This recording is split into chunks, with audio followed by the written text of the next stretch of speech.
Hello everyone. जैसे कि आपको पता है क्लास 11th विषय जीव विज्ञान में हम चैप्टर 3 पढ़ रहे हैं पादप जगत।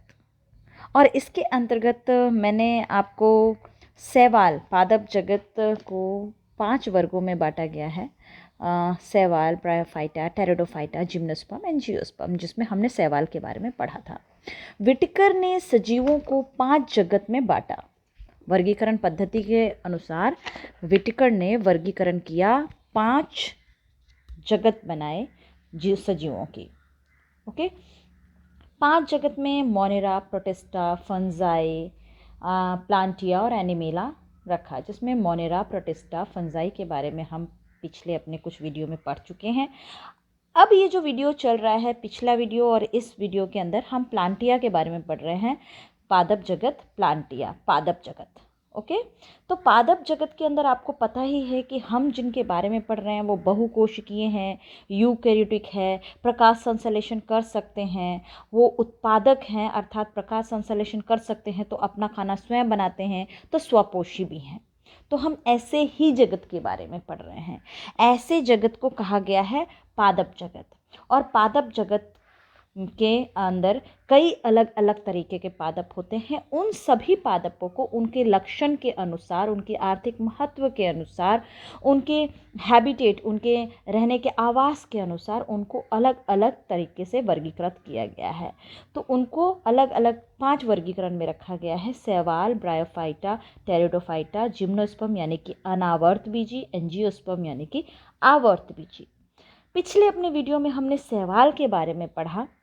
शैवाल आपको पता ही है, एल्गी जिसको कहते हैं। सबसे पहले इसको लिनियस ने इस शब्द को दिया।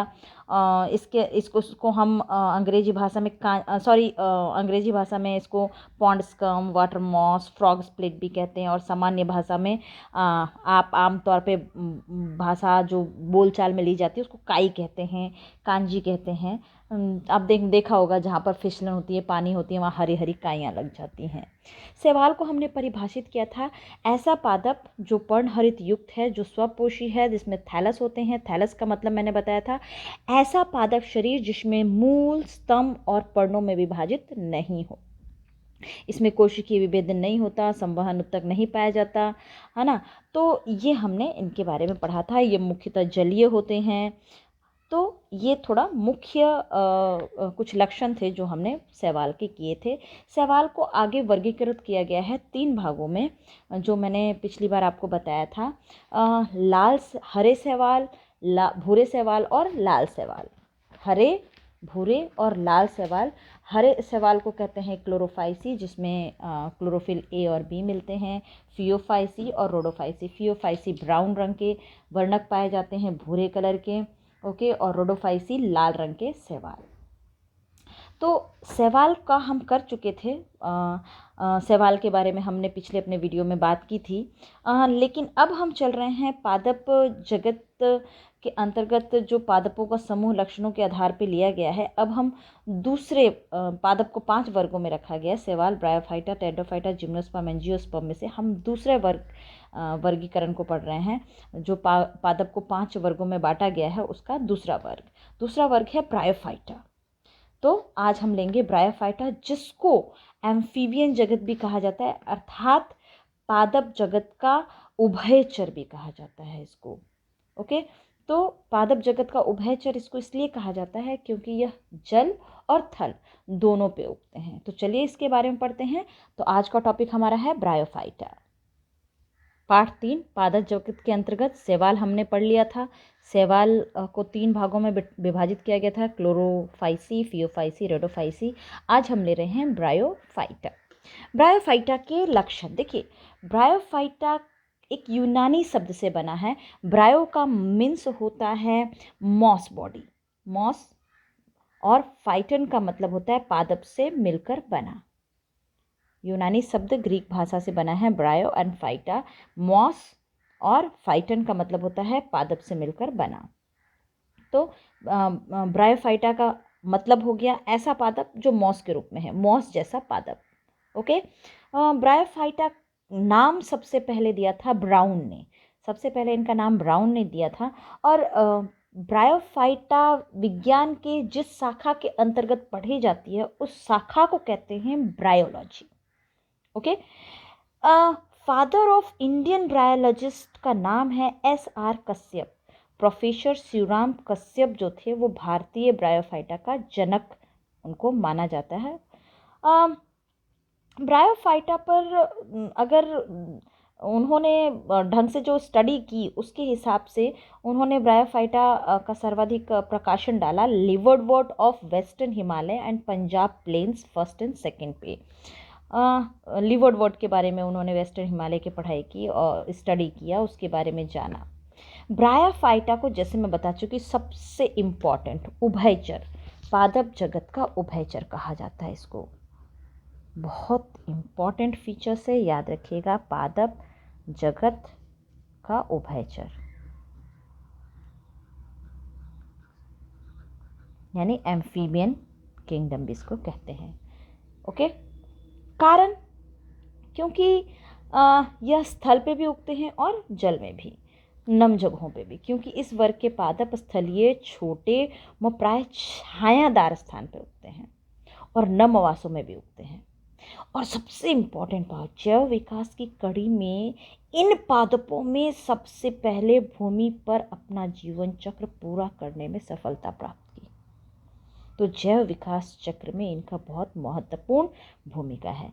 धरती पर सबसे पहले पादप, सबसे पहले आपको पता ही है जीवन का उद्भव हुआ था पानी के अंदर, लेकिन भूमि पर सबसे पहले इन्होंने एक तरह से कह सकते कदम रखा। सबसे पहले भूमि पे इनका जीवन चक्र शुरू हुआ। ओके, ब्रायोफाइटा विश्व में 960 वंश पाई जाती हैं, 24,000 जातियां पाई जाती हैं और भारत में इनकी 2,850 जातियां पाई जाती हैं, जबकि राजस्थान में केवल 89 जातियां ही पाई जाती हैं। ओके, इस वर्ग में अलग अलग पादपों को सम्मिलित किया गया। अब इस वर्ग के अंदर जो सम्मिलित किया गया पादपों को सामान्य रूप से उसको लिवरवर्ट, हॉर्नवर्ट्स और मॉसेज कहते हैं। क्या क्या कहते हैं? लिवरवर्ट, हॉर्नवर्ट और मॉसेज। हम लिवरवर्ट और मॉसेज के बारे में पढ़ेंगे। आपके बुक में लिवरवर्ट और मॉसेज के बारे में दिया गया है। तो इसका वर्ग कौन कौन सा? पहला लिवरवर्ट,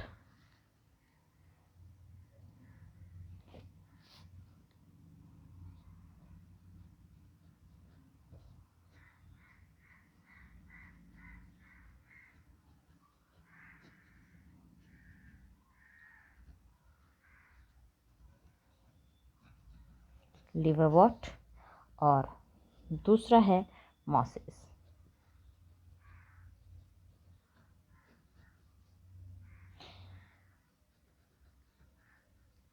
हम इन्हीं दोनों के कैरेक्टर को आज करेंगे। ओके, लेकिन इन दोनों को कैरेक्टर को करने से पहले ब्रायोफाइटा के बारे में और लक्षण जान लेते हैं, ब्रायोफाइटा के सामान्य लक्षण। तो चलिए, सामान्य लक्षण में सबसे पहला इनका आवास। अभी तो ब्रायोफाइटा के बारे में थोड़ा जनरल स्टडी की थी। इनका आवास कौन सा है, किस आवास में उगते हैं? ये पादप जो कि उभयचर हैं, तो आर्द्रता वाले स्थान पे भी उग सकते हैं, छायादार जगह पे भी उग सकते हैं, चट्टानों में, जैसे पुरानी दीवारों में, दलदली जगहों पर, इन सब जगहों पे उग सकते हैं। ओके, उदाहरण स्फैग्नम जलीय आवास में उगता है। इपीफाइट अधिपादप, जैसे फ्रेनलिया अधिपादप है एक, जो दोनों जगह पे उगता है। ओके, तो ये कुछ इनके उदाहरण। पोषण के आधार पे अगर लें तो ये पर्णहरित युक्त होते हैं, जो कि पादप हैं और स्वपोषी होते हैं, सीधी सी बात है। लेकिन इनमें कुछ ऐसे भी हैं जो मृतजीवी भी होते हैं। ओके, मृतजीवी भी होते हैं। उनका उदाहरण है क्रिप्टोथैलस मिराबिलिस। यह मृतजीवी होता है, लेकिन चूंकि इसको पादप जगत में ज़्यादातर ये स्वपोषी होते हैं। ओके, अगर इसके पादप शरीर को लें तो ये थैलस के समान होता है, बिल्कुल ऊपर शैवाल की तरह, लेकिन थोड़ा सा उससे हटके। शैवाल पूरी तरह से जड़ पत्ती तना में नहीं विभाजित होता, लेकिन इसमें पत्ती जैसी संरचना पाई जाती है। इसमें मूल नहीं होता, जड़ नहीं होती, लेकिन सत्य मूले स्तंभ और पर्ण में विभेदित नहीं होता, याद रखिएगा। लेकिन इन जैसी संरचनाएं इसमें जरूर पाई जाती हैं। तो जड़ें अनुपस्थित होती हैं और इनके स्थान पर थैलस की अभेक्ष सतह या मॉसेस के स्तंभ के आधार पर मूलाभास पाई जाती हैं। है ना। मूलाभास तरीके की संरचना एक कोशिकीय भी हो सकती है और बहुकोशिकीय भी हो सकती है। मैं चित्र आपको दिखा देती हूँ। ये देखिए, ये पत्ती नहीं है परंतु पत्ती जैसी संरचना है इस पे।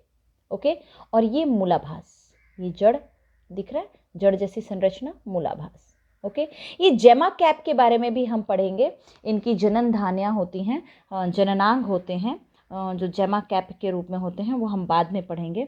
अभी फिलहाल मूलाभास में दिखा रही थी आपको, ये मूलाभास। आगे ये लिवरवॉट है, ये लिवरवॉट है ना। ये मादा लिवरवॉट और ये नर। ओके, अब आते हैं पत्ती जैसी और संरचना। ये देखिए मॉस के बारे में। ये तो लिवरवॉट और मॉस दो भागों में बांटा गया। ये देखिए, ये मॉस है, मॉस फ्यूनेरिया। ओके, और ये स्फैग्नम। ये देखिए, ये पत्ती जैसी संरचना है ये, और ये सीटा। ये बीजाणु उत्पन्न करती है, इसलिए बीजाणुउद्भिद। ओके, ये युग्मक होता है, यानी कि ये इससे एन अगुणित बीजाणुओं का जनन होता है, जिससे आगे से आगे इनकी पीढ़ी चलती रहती है, संतान उत्पन्न करना। ये 2n होता है, युग्मोद्भिद है, युग्मक बनाते हैं तो ये दुगुणित होंगे। ये देखिए, ये मूलाभास, जड़ जैसी संरचना, राइजोइस जिसको इंग्लिश में कहते हैं, ये पत्ती जैसी संरचना। ये पत्ती नहीं, ये पत्ती जैसी संरचना, इसको यहाँ से टिक लगा लीजिएगा। ओके, इसमें भी देखिए, ये स्पाइरल है, रिंग के समान घुमावदार। ये देखिए, ये घूम रही है संरचना, ये घुमावदार संरचना, ये घुमावदार संरचना, ये पत्ती जैसी संरचना है इनकी। और पत्ती जैसी संरचना इन शाखाओं पर लगी है, ये शाखाएं, ये इन पे ये पत्ती जैसी संरचनाएं लगी हैं। ओके, तो चलिए आगे और देखते हैं अपन। तो इनमें जड़ें और पत्तियों जैसी संरचना पाई जाती है। जड़ों जैसी संरचनाओं को हम मूलाभास कहते हैं। पादप शरीर थैलस होता है या युग्मोद्भिद के रूप में निरूपित होता है, जैसे मैंने आपको बताया उसमें युग्मोद्भिद और बीजाणोद्भिद। तो पादप शरीर युग्मोद्भिद होता है, इसी से युग्मक बनते हैं। ओके, विकसित जो ब्रायोफाइटा होता है, जैसे मॉस वगैरह, मैंने अभी जस्ट उसमें बताया, उसमें शरीर जो है सर्पिलाकार होता है। ओके, ब्रायोफाइटा में संवहन ऊतक जैसे जाइलम और फ्लोएम का अभाव होता है। तो जाइलम और फ्लोएम संवहन ऊतक नहीं पाए जाते, संवहन ऊतक नहीं पाए जाते, परंतु ऊतक विभेदीकरण होता है, याद रखिएगा। ओके, जनन के हिसाब से लें तो ये कायिक जनन और लैंगिक जनन करते हैं, दोनों तरीके के जनन करते हैं। अलैंगिक जनन का इनमें अभाव होता है, याद रखिएगा। कायिक और लैंगिक जनन, अलैंगिक जनन का अभाव होता है। कायिक जनन किससे करेंगे? कंदों से करेंगे, गैमी रूप में, शाखाओं के रूप में, अपस्थानिक शाखाएं, है ना, इन सब चीज़ों से करेंगे। और लैंगिक जनन किससे करेंगे? विषम युग्मी। मैं पहले बता चुकी हूँ, फिर से बता रही हूँ। विषम युग्मी का मतलब अलग अलग आकार के युग्मक, नर युग्मक अलग आकार का होगा और मादा युग्मक अलग आकार के। और सम युग्मकी का मतलब दोनों समान आकार में होंगे, नर और मादा को विभेदित करना, अंतर करना मुश्किल होगा। तो लैंगिक जनन इनमें हमेशा विषम युग्मी होता है। ओके, नर जननांग के को कहते हैं हम पुधानी या एंड्रोथियम। ओके, और मादा जननांग को आर्किगोनिया या स्त्रीधानी। याद रखिएगा ये नाम, नर जननांग को पुधानी और मादा जननांग को स्त्रीधानी कहते हैं। ओके, ये दोनों जननांग बहुकोशिकीय होते हैं और एक आवरण के अंदर जैकेट से ढके हुए होते हैं, एक तरह से आवरण होता है उसके ऊपर उनको ढकने के लिए। ओके, निषेचन के लिए इनमें एक साधन का होना ज़रूरी है, जैसे कि जल। तो निषेचन के लिए जल की उपस्थिति ज़रूरी है। जो एंथ्राजॉइड्स होते हैं स्त्रीधानी की ओर रासायनिक अनुचलन गति करते हैं, रसायनों की वजह से एक से दूसरी तरफ एक युग्मक दूसरे युग्मक की तरफ पहुंचता है रसायनों के अनुसार। रसायन अनुवर्ती इनका मूवमेंट होता है, इनका चलन जो गति होता है वो रसायनों से होता है। ओके, देखिए निषेचन जब होगा तो नर और मादा युग्मक अगुणित होंगे और दोनों मिलके n और n 2n बनाएंगे, यानी अगुणित दुगुणित बनाएंगे। ठीक है, और जो दुगुणित युग्मनज बनेगा समसूत्री विभाजन के बाद वो बीजाणुद्भिद पीढ़ी का परिवर्धन करेंगे। ओके, अब लेते हैं हम बीजाणु। देखिए कैप्सूल के अंदर बीजाणु बनते हैं। सारे बीजाणु एक ही प्रकार के होते हैं, इसीलिए सम बीजाणु कहते हैं उन्हें। बीजाणु चल नहीं सकते तो अचल होते हैं, अगुणित होते हैं और अर्धसूत्री विभाजन द्वारा बनते हैं। और अंकुरित होने के बाद बीजाणु युग्मक बनाते हैं, युग्मोद्भिद पीढ़ी बन जाते हैं, यानी युग्मक का निर्माण करेंगे, युग्मक बन जाएंगे 2n। ओके, तो अब लेते हैं हम ब्रायोफाइटा का आर्थिक महत्व क्या है। ब्रायोफाइटा हमारे लिए इम्पॉर्टेंट है या नहीं है, तो हमारे लिए उनका महत्व क्या है। देखिए, ब्रायोफाइटा जो है वो पिट कोल बनाता है। आपने कोल के बारे में पढ़ा होगा, पिट है, लिग्नाइट है, एंथ्रासाइट है, और ये इनमें से जो पिट कोयला है वो कोयला ब्रायोफाइटा से बनता है। स्फैग्नम, सबसे ज़्यादा ब्रायोफाइटा की कौन सी स्पीसीज, स्फैग्नम से बनता है पिट कोयला। ओके, कोयला बनने की आपने प्रोसेस पढ़ी है, ज़मीन के नीचे कई वर्षों तक दबे रह जाते हैं, तो हाई प्रेशर और दबाव के कारण, हाई प्रेशर और थर्मल के कारण वो चेंज हो जाते हैं, हीट के कारण चेंज हो जाते हैं, और चेंज होकर क्या बनाते हैं, बदलाव आता है उनमें और कोयला बन जाते हैं। पैकिंग पदार्थ के रूप में मॉस का बहुत इस्तेमाल किया जाता है। स्फैग्नम और कई मॉस पादपों को कांच के जो सामान होते हैं उनको, तो कांच के सामान या जीवित पदार्थों को दूसरी जगह भेजने के लिए पैकिंग के रूप में भी इस्तेमाल करते हैं। ओके, एंटीसेप्टिक गुण भी होता है स्फैग्नम में, तो घाव की मरहम के रूप में, पट्टी करने के रूप में भी इनको उपयोग किया जा सकता है। जंतुओं का भोजन है ना, कीट और पंछी जो होते हैं वो मॉस कैप्सूल खाते हैं, इनके तो भोजन के रूप में भी होते हैं। ओके, अच्छा, एक और चीज़, सबसे ये इंडिकेटर, सूचक होते हैं, पादप सूचक के रूप में काम करते हैं। सूचक का मतलब ये आने वाले कई चीज़ों का पूर्वाभास, जैसे मरकेसिया है ना, इनकी उपस्थिति आग लगने व बाढ़ आने के पहले संकेत दे देता है।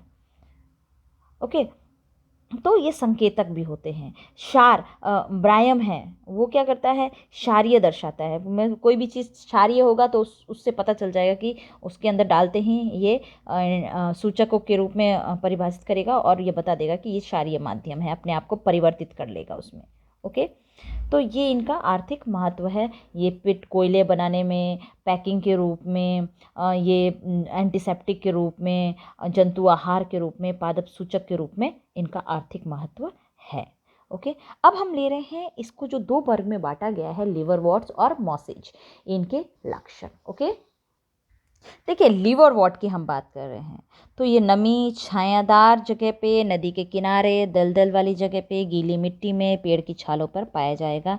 इनका शरीर जो होता है, लिवरवॉर्ट का पादपकाय जो होता है वो थैलस के समान होता है, और ये अधस्तर से किसी स्तर से पत्थर या किसी चीज़ के ऊपर चिपके हुए पाए जाएंगे। इनमें पत्ती की तरह छोटी छोटी छोटी संरचनाएं होते हैं, और तने की तरह संरचना के ऊपर, ये पत्ती की तरह संरचना उसके ऊपर लगे रहते हैं, दोनों तरफ, दो कतार में, इस तरीके से, इधर इधर इस तरीके से लगे रहते हैं। ओके, अलैंगिक जनन अलैंगिक जनन जो होता है लिवरवॉर्ट मध्य में, अलैंगिक जनन थैलस के विखंडन अथवा विशिष्ट संरचना जैमा द्वारा होता है, जबकि हमने अलैंगिक जनन अभी ब्रायोफाइटा में एब्सेंट बताया, लेकिन अलैंगिक जनन विशिष्ट संरचना जैमा द्वारा होता है। जैमा मैं बताती हूँ आपको संरचना, ये देखिए, ये है जैमा कप, विशिष्ट संरचना होती है।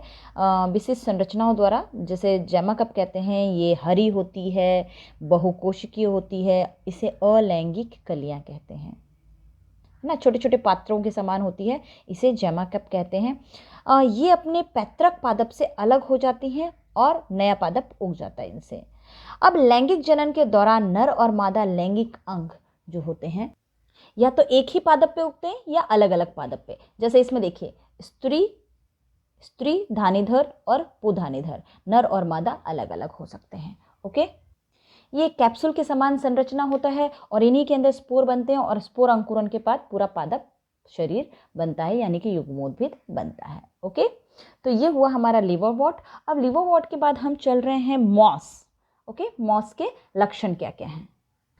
देखिए, मॉस के बारे में यदि हम बात करें, मॉसेस कहिए या मॉस के बारे में यदि हम बात करते हैं तो इसका जीवन चक्र, इसकी जो युग्मोद्भिद अवस्था होती है वो दो अवस्थाओं में विभाजित होती है। प्रथम तंतु जो स्पोर बनाते हैं, एक लंबे लंबे फिलामेंट, लंबे धागे जैसी संरचना जो स्पोर बनाते हैं, और यह गोल गोल घुमावदार होता है, हरा होता है, शाखित होता है, तंतुमय होता है।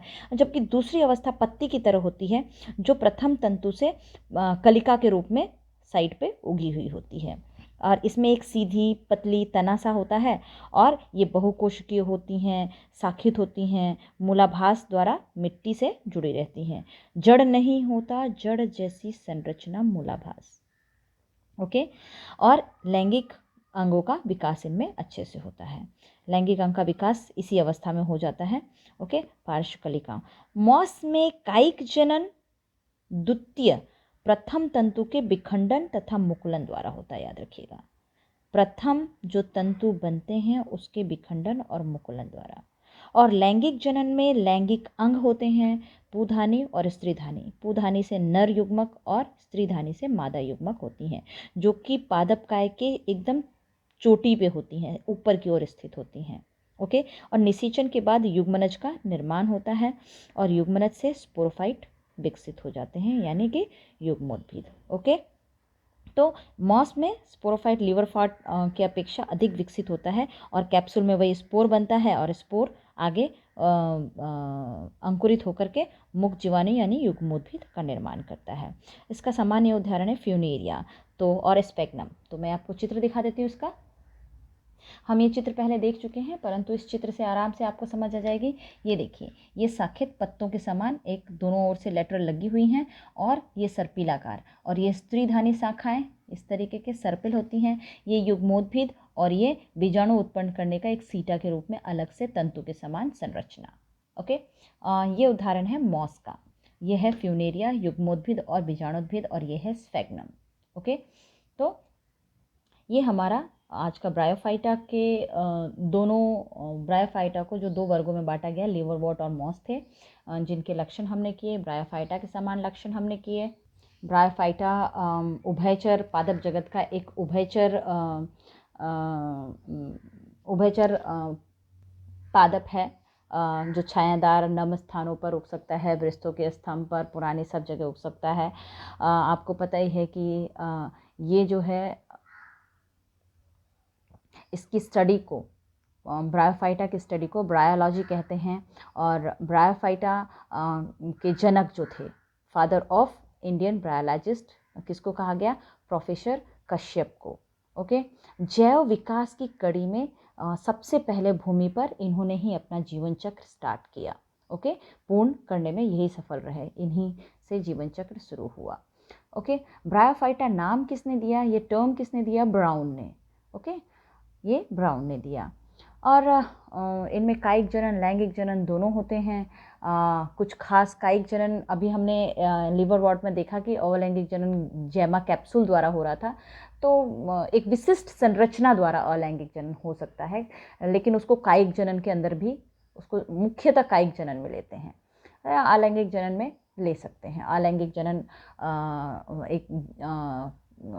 एक संरचना द्वारा होता है जिसे गैमा कैप्सूल कहते हैं, विशिष्ट संरचना। कायिक जनन कंदों द्वारा होता है, अपस्थानिक शाखाओं द्वारा होता है। और लैंगिक जनन मैं आपको बता चुकी हूँ, विषम युग्मी होता है। नर जो युग्मक होता है वो पुधानी में, और स्त्री जो युग्मक होती है वो स्त्रीधानी में होती हैं। ओके। और एक आवरण द्वारा ढका हुआ रहता है। तो निषेचन के बाद दोनों युग्मक युग्मनज का निर्माण करते हैं, और समसूत्री विभाजन द्वारा बीजाणुभिद पीढ़ी का परिवर्तन होता है। ओके। और बीजाणु जो होते हैं, ये भी मैंने बताया, बीजाणु जो होते हैं वो कैप्सूल के अंदर एक कैप्सूल समान संरचना होती है, असूत्री विभाजन द्वारा जिसमें बीजाणुओं का निर्माण होता है, और सारे बीजाणु एक ही प्रकार के होते हैं। ओके। अतः ब्रायोफाइटा सम बीजाणु भी कहा जाता है। तो ब्रायोफाइटा के बारे में ये आपके आज के लक्षण था, आज का टॉपिक था। इसको लिख लीजिएगा। अपने पादप को जो 5 वर्गों में बांटा गया, तीसरा वर्ग है टेरिडोफाइटा। तो टेरिडोफाइटा को हम अपनी अगली वीडियो में पढ़ेंगे उसके लक्षण क्या है और किस प्रकार के उसका आर्थिक महत्व है, क्या क्या आर्थिक महत्व है, उसका क्या क्या सामान्य लक्षण है। ओके, ये हम टेरिडोफाइटा जो हमारे पादप जगत का तीसरा वर्ग है उसको हम अपने अगली वीडियो में लेंगे। आज के लिए इतना ही। थैंक